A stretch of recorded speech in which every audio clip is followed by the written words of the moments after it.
Hello everyone, welcome to another live protocol video.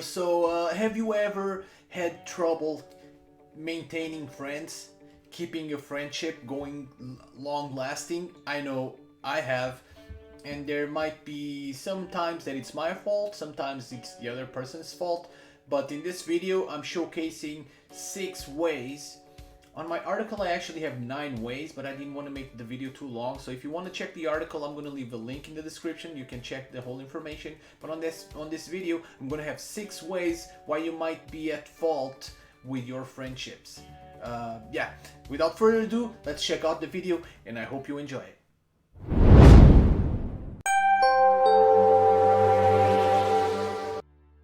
Some friendships last a lifetime, and some are circumstantial, rising solely due to being in a certain place at a certain time.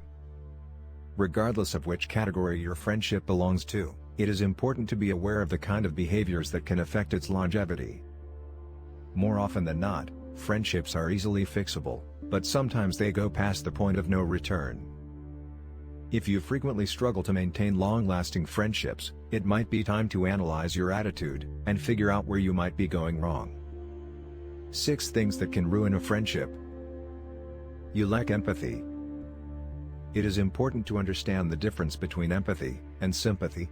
While sympathy is the act of feeling sorry for other people, empathy is the ability to identify with their struggles.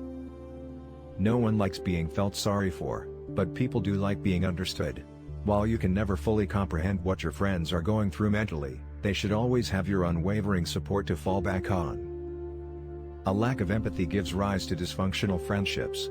These types of friendships are imbalanced, negative, and make the people involved feel like they are treading on thin ice whenever they are together.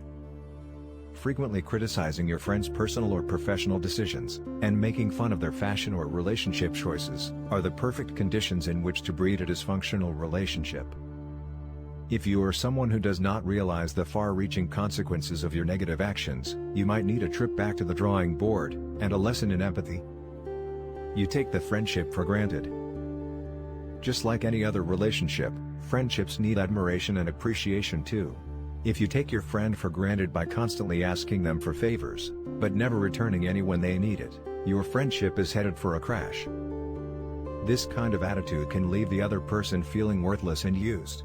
Although it can be impossible, and detrimental, to keep close tabs on who did what for who, every friendship requires a balance between the giving and the taking. If you're liking the video, please leave a like and consider subscribing.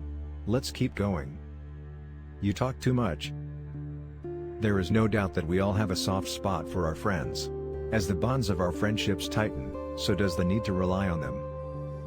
If your friendships normally consist of being in a persistent communication that stretches beyond real life, like calling, texting, and FaceTiming each other every chance you get, it may very well be time to hit the brakes and back off a bit.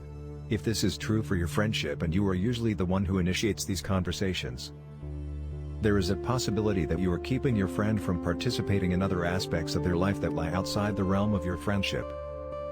When it comes to personal space, everyone has one, and they need it. Anyone who has to deal with this constant need to stay connected, virtually and physically, is bound to get overwhelmed at some point. Friendships can still be loyal and genuine, without the need to rely on relentless contact at all hours of the day. You talk too less. Just like too much of anything can be bad for you, so can be too little of something. You cannot form close bonds with people if you do not contribute to the relationship in any way. By not talking and sharing, you miss out on a chance to getting to know the next person better, and understanding them on a deeper level. Likewise, you are doing the same to them by not letting them connect with you fully. As you grow older and enter adulthood, maintaining friendships gets harder and harder. They often get pushed into a corner, as career and family obligations take center stage. If you find yourself reminiscing on the good old days, and wanting to see your friends again, try and reorganize your time to fit them in your schedule before it's too late and you are left with no friends. You express your controversial opinions every chance you get. While it is completely plausible to maintain a friendly relationship with a person, even if they differ from you in some core aspects of life, things change when moral ethics enter the picture. For a person whose moral values do not align with yours, you may be able to get along with them on the face of it. But that relationship will lack the fundamental values of respect and support. This is not to say that you should silence your opinions for the sake of a friend. If sharing your beliefs is something you hold close to your heart, there are many other options for you. These options could look like realizing you both are better off without each other, or it can look like setting up boundaries so as not to bring up sensitive topics in your conversations. You are a know-it-all.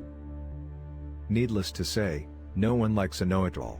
A lot of people fail to make the distinction between sincere knowledge sharing and forcing their advice on someone else.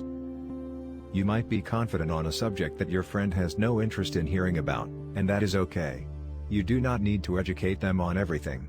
Unwanted advice or unnecessarily trying to educate someone can become annoying very fast. Unless the situation calls for it and there is no other option, it really is in everyone's best interest to keep their wisdom to themselves unless asked for. The bottom line: every friendship is unique, and only you and your friend can define your boundaries with the help of thorough communication. Friendship is a two-way street, and both people involved should work in unison to strike a balance. Instead of focusing on differences, friends should focus on their similarities.